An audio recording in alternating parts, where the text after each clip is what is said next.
And in the Impact segment tonight, as we reported last night, a group called the Agenda Project told its supporters to call the White House yesterday in light of President Obama's tax compromise. The group claims they disrupted some White House communications. Listen, now Erica Payne, the head of that far-left group. So why did you want to do that? Why did you want to disrupt the White House?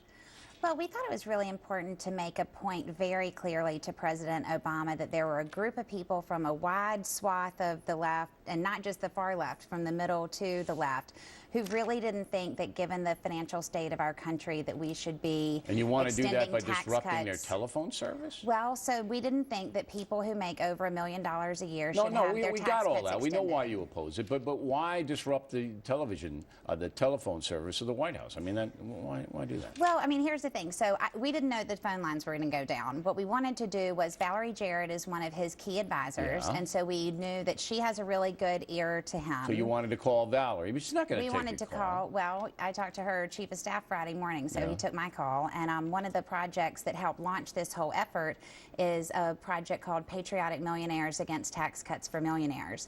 And it's 150 people who make more than $1 million a year who have written a letter to President Obama saying, we want to do our fair share at this point when our country's in a crisis. Well, why don't they just do it then and not impose it on the rest? They could even up their contribution. All right, now, do you understand that your group... Can I address that, though? Because I think that's a great question. And they've been asked that before because we've had a lot of them going out and talking to the media. And what they feel like is, you know, they're happy. They want to say that they want to do their part. Everybody's entitled to their own...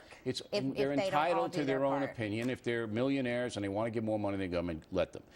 Now, do you realize that your group is diametrically opposed to the rest of America? You just saw Karl Rove, 4-1. Gallup poll today, 66%, like the compromise Mr. Obama came up with. Do you realize that you are in the fringe? So, no, I don't realize that. So I either when the have polls roll, cognitive when the polls roll in, when Gallup rolls in and you read it, you say, "Oh, that's not true."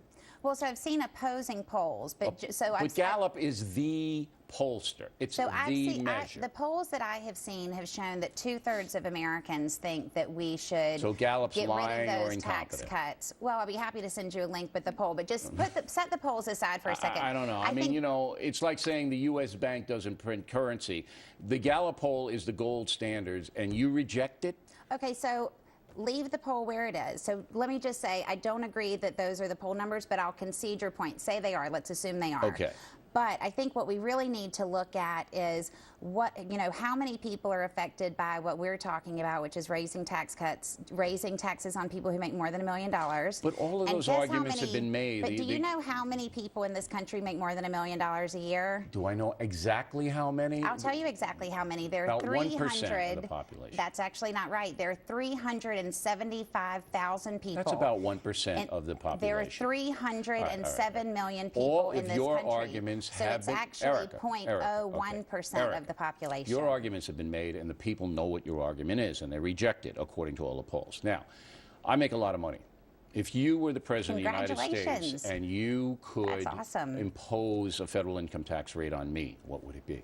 So how much money do you make a year? I make a lot of money, way over the $250,000 mark. How much money would you tax me? So I believe firmly that that we have created a capitalist system that allows people to succeed in ways so far beyond where they would be able to succeed in most places. Tell me how much money you would want me to pay. What percentage? And that in order to rejuvenate that, we need to contribute. So the better you do in society, the more I think you should pay back to that society that had that structure that helped you succeed. So they can do whatever they want with it, even if I don't. But how much do you want me to pay? That's a simple question you should be able to answer. I personally, and this doesn't speak for the millionaires, but I personally think that beginning at $1 million, it's very reasonable for you to go back to the Clinton level of 39%. Keep in mind, in 1954, your tax rate was 91%. Keep in mind that no one paid that rate. So you've been getting tax cuts for 60 years. Keep in mind that no one paid that rate in 54 because there were all kinds of shelters so you can get out of it. But 40% isn't crazy,